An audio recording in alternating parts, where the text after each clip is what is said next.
হো হো হো, এটা সম্পূর্ণ ডিফারেন্ট। এই ট্যুরের সেরা অভিজ্ঞতা। ওরেন দোন দোন দোন, আল্লাহ, প্রান্ত যদি এইখান দিয়ে, ও শিট, দেখছেন বাইকের কি অবস্থা। আর ড্রাইভের চেন লুকটা ইউজ করা হচ্ছে।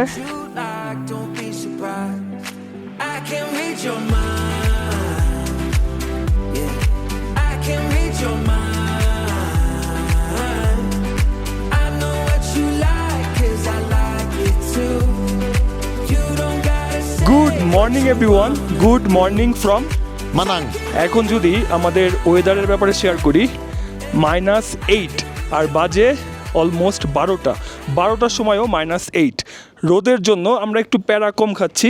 যাই হোক, আমরা রাইডটা শুরু করব, মোটামুটি সব কিছু রেডি করব। অ্যান্ড তার আগে সবার হেলমেটটা একটু ক্লিন করে নিব।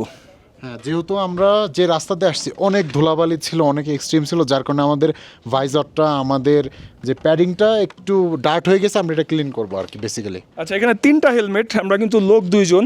প্রান্তর হচ্ছে এই হেলমেটটা, আর 2টা ILM হেলমেট, এটা সিয়ামের, এটা আমার। সিয়াম একটু ওই যে কুড়া টাইপের লোক আর কি, সে আসবে না, তার হেলমেটটা আমাকে ক্লিন করতে হবে। অ্যান্ড হেলমেট ক্লিনার হিসেবে আমরা এই ট্যুরটাতে ইউজ করতেছি driver helmet and visor cleaner. তো এইটা দিয়েই এখন আমরা হেলমেটটা ক্লিন করব। আচ্ছা, ফার্স্টে তোমাকে একটু দিয়ে দিই। যেহেতু এটা helmet and visor cleaner, so visor ক্লিনও হবে, তার সাথে কিন্তু হেলমেট ক্লিনটাও হবে। I know you wanna take it all too far, stumble through the dark, trip into the stars. I know you want the dreams to come to life. I know just what you like, don't be surprised. I can read your mind, yeah, I can read your mind. I know what you like, 'cause I like it too.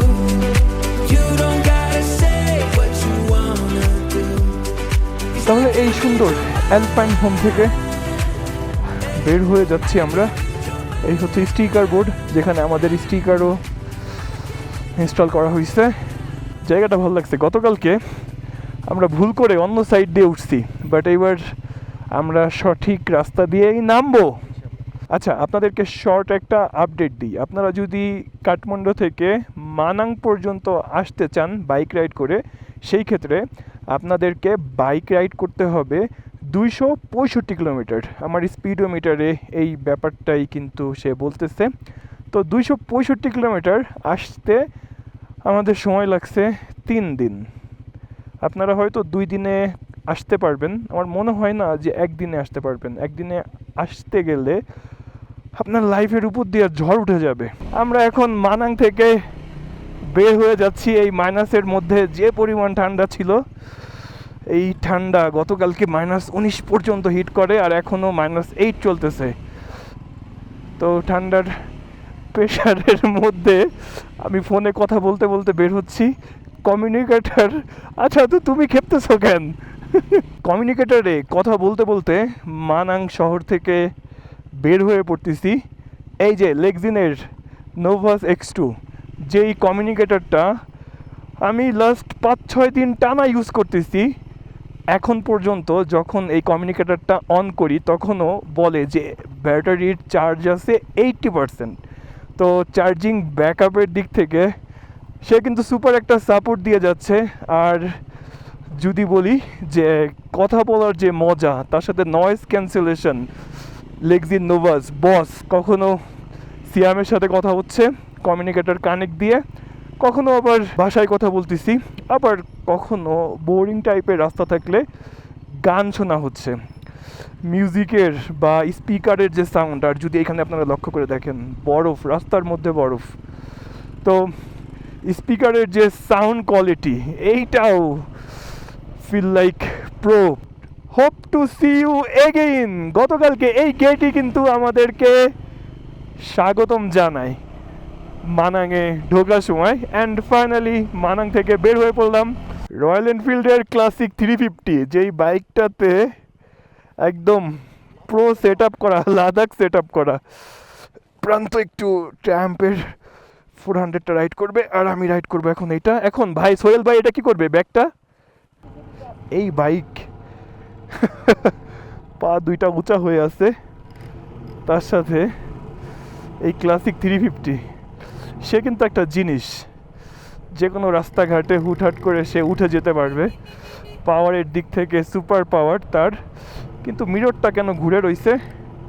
মিররটাকে আমাদের দিকে নিয়ে আসি। এই mirror তো lock হয়ে গেছে I think. আচ্ছা এটাকে পরে টাইট দিতে হবে। ও ভাই মারো, মুঝে মারো। এই রয়্যালের উঠতে কষ্ট হয়ে যাইতেছে, তারপরেও ঠেলে ঠেলে দুজন মিলে ঢালে উঠে যাচ্ছে। মানাঙে কিন্তু অনেক পর্যটক আসে, তার কারণ হচ্ছে মানাঙের সৌন্দর্য অ্যান্ড অন্নপূর্ণা বেস ক্যাম্প।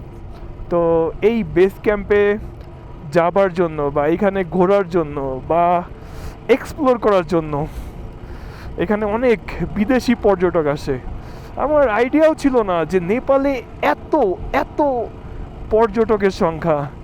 সেটা কাঠমান্ডুতেও দেখছি, অ্যান্ড যত এরিয়া ভিজিট করি প্রতিটা এরিয়াতেই বিভিন্ন কান্ট্রির, যেমন ফ্রান্স, ইংল্যান্ড, ইন্ডিয়ান, তারপর হচ্ছে নাইজেরিয়ান, আফ্রিকান, মোটামুটি সব ধরনের পাবলিকই এই নেপালে ঘুরতে আসে।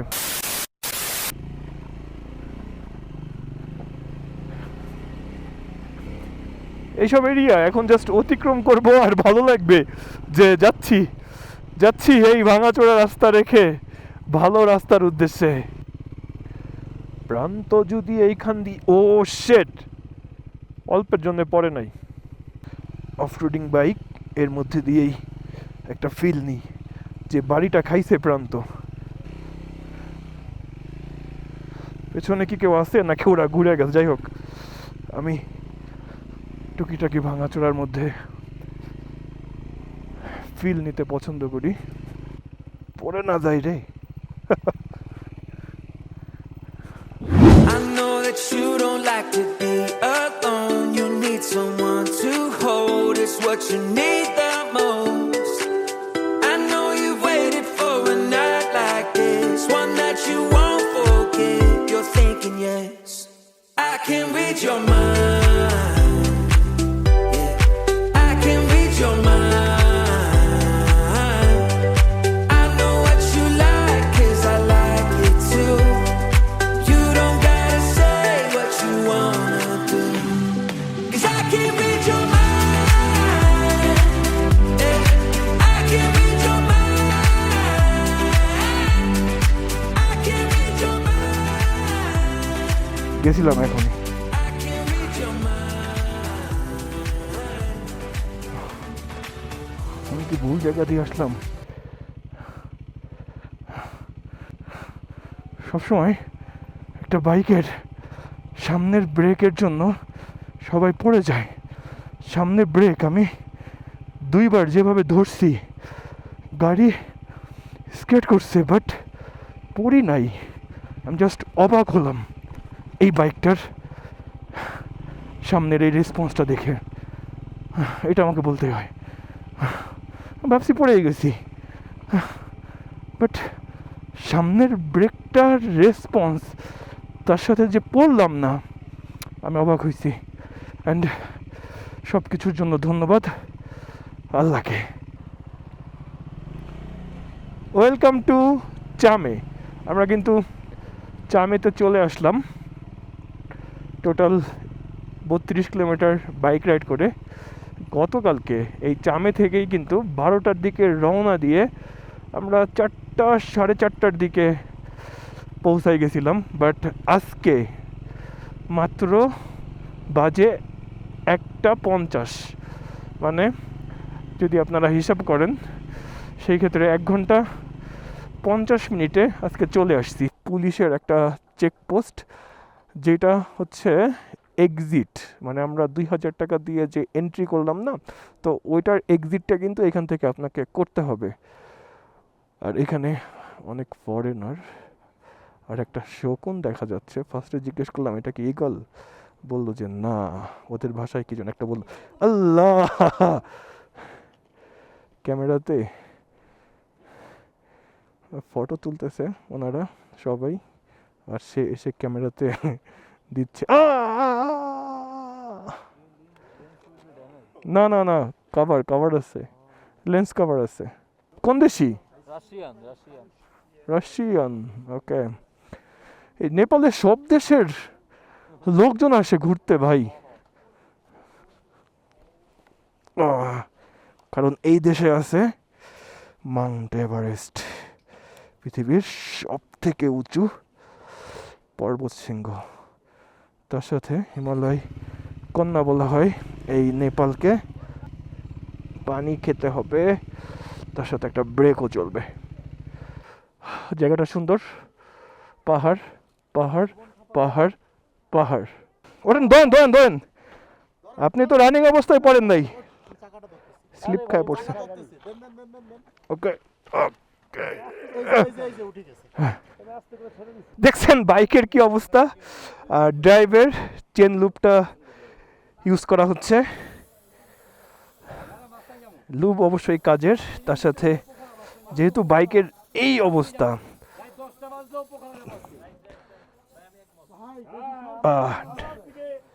ডান। চেন লুপটা কিন্তু বেশ কাজের। আর প্রান্ত চেন লুপ এইটা শেষ। আর যদি আমি আপনাদেরকে একটু দেখাই, শুধু আলামিনের যে এই অবস্থা ব্যাপারটা এমন না, আমাদের সবারই সেম অবস্থা। শর্ট ব্রেকের পরে আবারও বাইক রাইডটা শুরু হয়ে গেল। একটা এক্সট্রিম রাইড হতে পারে যতটুকু প্ল্যান করা হয়েছে। আর যদি আপনারা উপরে একটু লক্ষ্য করে দেখেন, মেঘের লুকোচুরি, হোটেল রিভার ভিউ যদি এই হোটেলটাতে থাকা যেত, অনেক সুন্দর ভিউ পাওয়া যেত। নেপালে যদি আপনি আসতে চান বা নেপালের প্ল্যান করতে চান, একটু সময় নিয়ে করবেন। আমরা টোটাল 10 দিনের প্ল্যানে আসছি, তার মধ্যে যাওয়া আসা 2 দিন কেটে যাবে। 8 দিন, 8 দিনের মধ্যে 1 দিন হচ্ছে বাইক রেন্টের জন্য চলে গেছে, আর থাকে হচ্ছে 7 দিন। তো 7 দিনে খুব একটা ঘোরাঘুরি করে আপনি নিতে পারবেন না, তার মধ্যে যদি এমন ভাঙাচোরা অফ রোডিং করতে হয়। যতটুকু আমি আমার ভাই ব্রাদারের সাথে কথা বলে আইডিয়া নিচ্ছি, তারা বলছে যে ভাই 14 থেকে 18 দিন সময় নিয়ে গেলে আপনি ভালোই ঘুরে আসতে পারবেন। তো আমরা আসছি 10 দিন, সেখানে আমরা আসছি 10 দিন নিয়ে। সেই ক্ষেত্রে যদি 14-18 দিন নিয়ে আসতে পারতাম, তাহলে হয়তো ট্রিপটা টোটালি জমে যেত। আর এখানে দেখা যাচ্ছে সিয়াম cave. Wow, nice, beautiful.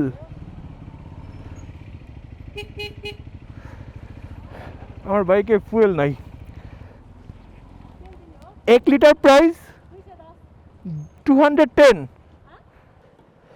Local তেলেই ভরসা, 210 পার লিটার। সিটিতে কিন্তু 161.5 ছিল। আর এত দূরে যদি আমি ফুয়েলটা নিতে যাই, অবশ্যই দামটা বেশি পড়বে। প্রান্ত নিচ্ছে 1, হ্যাঁ, দেন অ্যানাদার 1।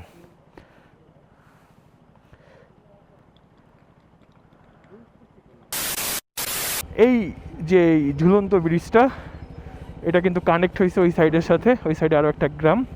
বাইক নিয়ে একটু পারাপার হব। হো, এটা সম্পূর্ণ ডিফারেন্ট অ্যান্ড ইউনিক। সৌন্দর্য দেখছেন আপনারা ক্যামেরাতে, তার সাথে ফার্স্ট টাইম ঝুলন্ত ব্রিজে বাইক নিয়ে। জীবন ভাই তো সেই খুশি। ইয়ে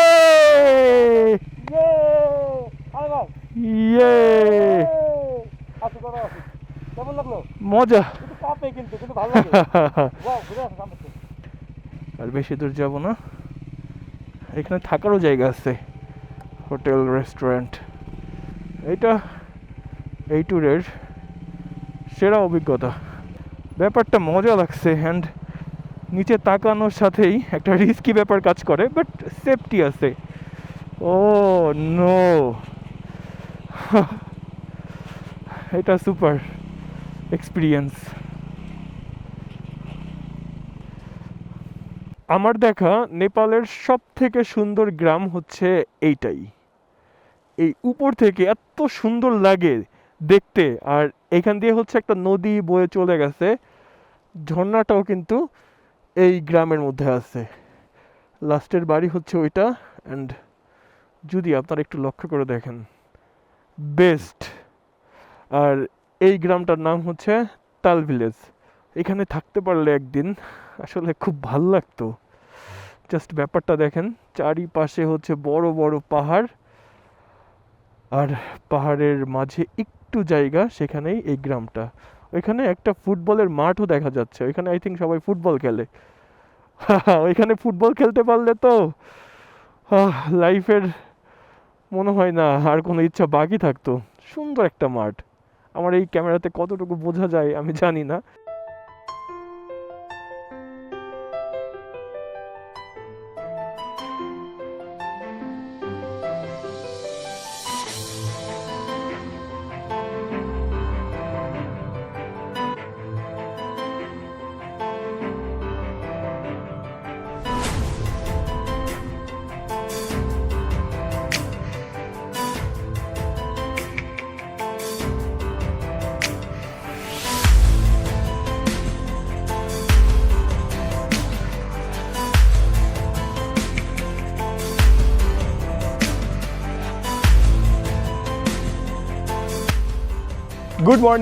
গুড মর্নিং ফ্রম পোখারা। গতকালকে আমরা পোখারাতে রাত 12টায় এসে পৌঁছাই, আর আমাদের রাইডটা শুরু হয় কিন্তু দুপুর 12টায়। মানে 12 ঘন্টার একটা এক্সট্রিম রাইড ছিল, যার মধ্যে 90 কিলোমিটার টোটালি অফ রোডিং। তো যারা মানাঙে যেতে চান, তো মানাঙের ব্যাপারটা আপনাদেরকে মাথায় রাখতে হবে যে ডেঞ্জারাস লেভেল টপ, তার সাথে এক্সট্রিম রাস্তা অ্যান্ড অফ রোডিং। সো এক্সপিরিয়েন্সটা বেশ ভালো ছিল। গতকালকে যখন আমরা এইখানে আসার পরে দেখি যে এই পোখারা টোটালি নিস্তব্ধ। রাত 8টা বা 9টার দিকেই আমার মনে হয় শহর ঘুমিয়ে যায়, অ্যান্ড আমরা আসছি 12টার দিকে। একটা চায়ের দোকানও কোথাও খোলা দেখি নাই যে আমরা রাতে কিছু খাবো। অ্যান্ড এই যে হোটেলটাতে আসছি, এই হোটেলটাতে ওঠার সময় বা এই হোটেলটার ওনার যিনি, তাকে আগে থেকে আমরা ফোন দিই, অ্যান্ড এইখানে আসার পরে ফোন দেওয়ার পরে উনি চোখ মুছতে এসে আমাদেরকে গ্যারেজটা খুলে দেয়। তারপরে আমরা বাইকগুলোকে পার্ক করি, অ্যান্ড ফুল রাস্তায় একজন মানুষকেও দেখি নাই। আমরা বাংলাদেশিরা কি করি, বা আমরা বাংলাদেশিরা কেমন, সন্ধ্যা 7টা 8টা 9টা 10টা 11টা 12টা 1টা 2টা আমরা যে কোনো জায়গাতে যাই, চায়ের দোকান খোলা পাই, খাবারের দোকান খোলা পাই, তারপরে পেট্রোল পাম্পটা খোলা পাই। গতকালকে পেট্রোল পাম্পও দেখছি 6টার মধ্যে সব ক্লোজ হয়ে গেছে। ভাই, এটা অবশ্যই খুবই ভালো একটা ব্যাপার যে তাড়াতাড়ি সবাই ক্লোজ হয়ে যায়, আবার সকাল সকাল উঠে পড়ে। এই ফুল রাইডটাতে আমার সাথে ছিল হচ্ছে আইএলএমের এই বুটটা। তো এই বুটটার অবস্থা যদি এখন দেখেন, বেশ খারাপ অবস্থা, কাদা মাটি বা ধুলা বালু সব কিছু লেগে একাকার। অ্যান্ড এই বুটটা যখন আমার পায়ে ছিল, আমি খুব কমফোর্টেবলভাবে বাইকটা রাইড করতে পারছি। কেন রাইড করতে পারছি? অফ রোডিংয়ে এই নিচের গ্রিপটা আমাকে বেশ ভালো একটা রেসপন্স করছে। তার সাথে বুটটা হচ্ছে লাইট ওয়েট। এই বুটের মধ্যে কোনো রকমের কোনো বাতাস, ভেতরে পানি যাওয়ার অপশন নাই, অ্যান্ড ঠান্ডার হাত থেকেও সে আমাকে বেশ ভালো একটা প্রোটেকশন দিছে। অ্যান্ড এই বুটটার কিন্তু এই সাইড দিয়ে এক্সট্রা সেফটি দেয়া, যেইটা হয়তো আমাকে অ্যাক্সিডেন্টাল কোনো ব্যাপার থেকেও সেভ করতো। তো ওভারঅল আইএলএমের এই বুটটার পারফেক্ট ইউজ হয়েছে কিন্তু এই নেপাল ট্যুরে। পেছনে কিন্তু হিমালয় দেখা যাচ্ছে, আর এই সাইডে যদি একটু লক্ষ্য করে দেখেন, টার্গেট নিব প্যারাসেলিংয়ের। ওয়াও, সিয়াম চলে আসছে, পেট্রোনাস স্পিনটা। আজকে কিন্তু আমরা একটু এক্সপ্লোর করার জন্য ট্রাই করব। এতদিন শুধু আমরা একটু বাংলাদেশ ফিল করতেছি আর কি। তো ঠিক আছে, আমরা বিদায় নিই। সবার সাথে কথা হচ্ছে নেক্সট ভিডিওতে। টাটা, বাই বাই, আল্লাহ হাফেজ।